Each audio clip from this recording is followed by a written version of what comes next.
Tenggelamnya MV Pulau Kijang Titanic Sarawak. Ada beberapa peristiwa yang melibatkan kemalangan kapal. Sesetengah orang akan kaitkan dengan peristiwa Titanic. Contohnya peristiwa RMS Empress of Thailand dipanggil Titanic Canada, peristiwa MV Seoul dipanggil Titanic Korea, dan sebagainya. Negara kita juga ada kisah yang dipanggil Titanic Malaysia atau lebih dikenali sebagai Titanic Sarawak. 47 tahun yang lepas, satu peristiwa tenggelamnya sebuah kapal di perairan Sarawak masih menjadi igawan buat ahli keluarga hingga ke hari ini. MV Pulau Kijang merupakan sebuah kapal yang beroperasi di perairan Sarawak pada pertengahan tahun 1960-an hingga awal tahun 1970-an. Kapal MV Pulau Kijang dibina pada tahun 1963 dan didaftar di Pelabuhan Singapura dengan nombor pendaftaran awal ialah 159456.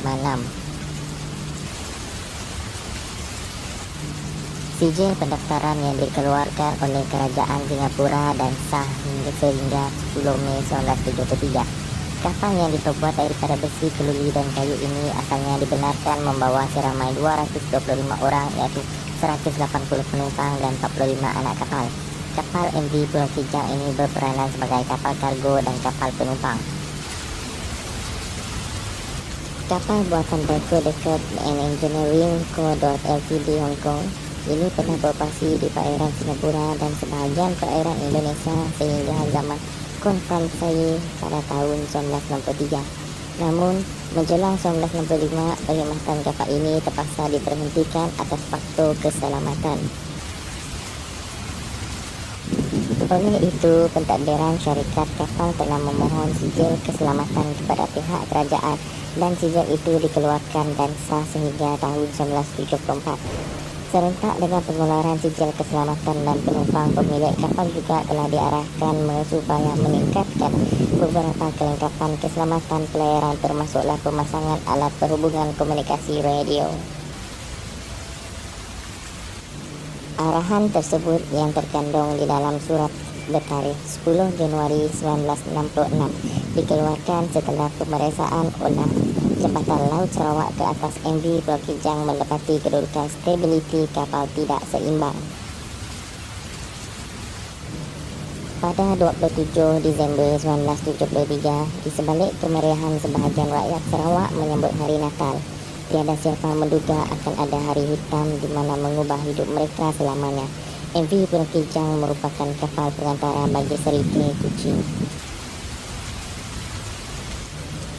Tak ramai yang tahu kisah tragedi yang mencatatkan sejarah hitam dalam kalender negara pada awal pagi kira-kira 47 tahun yang lalu di Muara Tanjung Jerijik, Sarike, Sarawak.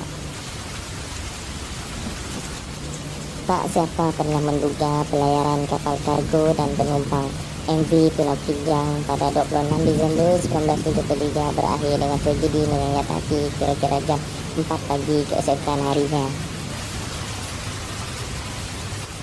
Dalam tragedi tersebut, seramai 140 orang iaitu 110 penumpang dan bakinya 30 orang kru kapal terbabi dalam nahas maritim terburuk ini.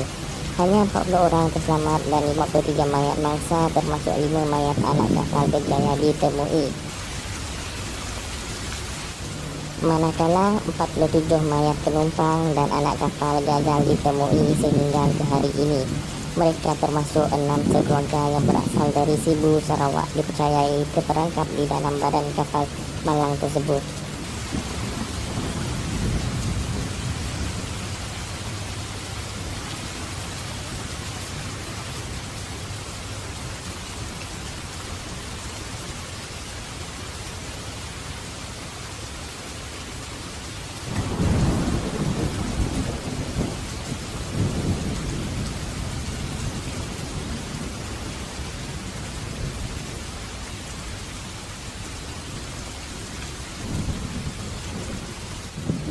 Fenomena alam semula jadi. Cuaca buruk ketika musim tengkujuh dan musim angin monsun di bawah laut dikaitkan sebagai punca utama tenggelamnya MV Pulau Kijang.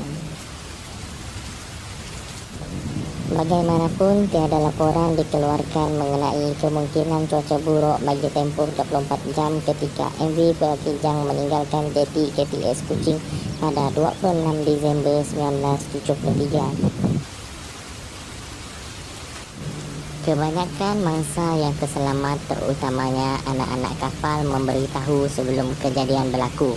Hujan turun dengan lebat. Angin betul kencang diiringi ribut kuat dan keadaan ombak besar mengakibatkan laut bergelora. Tanda awal keadaan cuaca buruk dirasai sebaik sahaja MV Pulau Kijang keluar dari muara tebas, seterusnya berlayar ke Tanjung Po menuju Kuala Rajang. MV Pulau Kijang dikenali sebagai kapal jenis tender dan elliptical stern kerana reka bentuk bahagian buritannya yang rungkup dan terjuntai.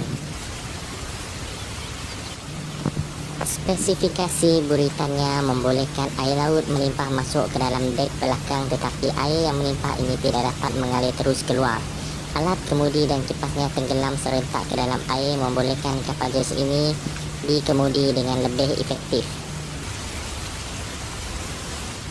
Bagaimanapun, ketika berlayar mengikut arah arus air dan ombak di laut, pergerakan kapal akan perlahan.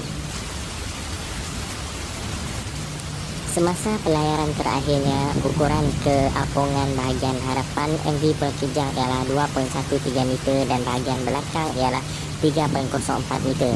Trim bahagian butirannya adalah 1 meter. Menurut saksi, air pasang yang berlaku mengakibatkan aliran arus air laut dan sungai menghulu di kawasan muara bertambah deras.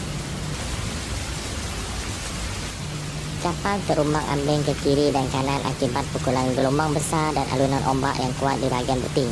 Dalam keadaan kapal terumbang-ambing, air laut semakin banyak melimpah masuk ke dalam kapal. Dalam keadaan kelam kabut itu, usaha untuk mengemudi MV Pulau Kijang tidak berjaya. Sebaliknya, kedudukan badan kapal semakin condong ke kanan dan perlahan-lahan tenggelam di dasar muara Kuala Rajang. Tatkala itu juga, tangisan terus memecah kesepian dini hari. Laungan meminta tolong masih lagi kedengaran. Air mata bersatu dalam alunan ombak ganas. Rasa kasihan hilang di laut, tetapi tiada siapa peduli. Langit muara Kuala Rajang gelap sekali lagi, sarat awan menurunkan hujan. Badai angin dan ribut terus mengganas. Laut masih bergelora saat tenggelamnya MV Pulau Kijang. Untuk rekod, jumlah kargo yang dibawa MV Pulau Kijang itu melebihi 80 tan, termasuk 2 buah kereta yang diletakkan di ruang kosong di atas dek. Bagaimanapun, tidak diketahui di mana baki kargo yang lain disimpan. Antara jenis kargo yang dibawa oleh MV Pulau Kijang ketika itu, 33.600 botol minuman ringan, 9.400 kg makanan ternakan, 2.150 tin pelbagai jenis biskut dan 380 tin minyak masak. Semua kargo termasuk 2 buah kenderaan tidak diketahui berapa nilai keseluruhannya. Menurut bekas wartawan yang juga penulis buku Tenggelamnya Pulau Kijang, Zaleha Hasan, selama 2 minggu operasi mencari dan menyelamat dilancarkan walaupun ketika itu keadaan cuaca tidak menentu, laut bergelora dan arus deras di muara sungai. Sebanyak 12 lagi mayat mangsa yang tidak dikenal pasti identiti mereka telah disemadikan di tanah perkuburan khas yang kedudukannya beberapa kilometer dari Bandar Sericing. Bangkai kapal berkenaan masih berada di dasar muara Kuala Rajang sehingga ke hari ini. Antara yang terselamat seorang rakan kanak-kanak lelaki yang sempat berpaut pada tim biskut, katanya kepada Malaysia Gazette baru-baru ini. Menurut Zaleha, tidak ada seorang pun penumpang dan anak kapal MV Kijang mengenakan jaket keselamatan ketika itu. Katanya kapal tersebut ketika itu dilengkapi dengan 204 jaket keselamatan individu, 7 rakit keselamatan daya kembung yang boleh menampung sehingga 175 penumpang, 8 biji pelampung keselamatan serta 2 bot keselamatan yang boleh memuatkan 32 penumpang dalam satu masa.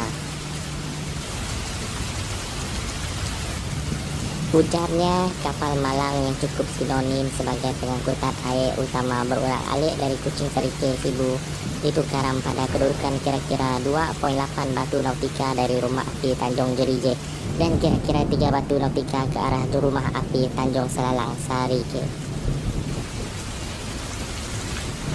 Ketika ditanya mengapa beliau mengambil keputusan untuk menghasilkan buku mengenai tragedi ini, Zaleha berkata, ini karena beliau mahu menjadikan sumber rujukan masyarakat mengenai sistem pengangkutan air yang merupakan sistem pengangkutan tertua di Sarawak dan masih relevan diguna pakai sehingga ke hari ini.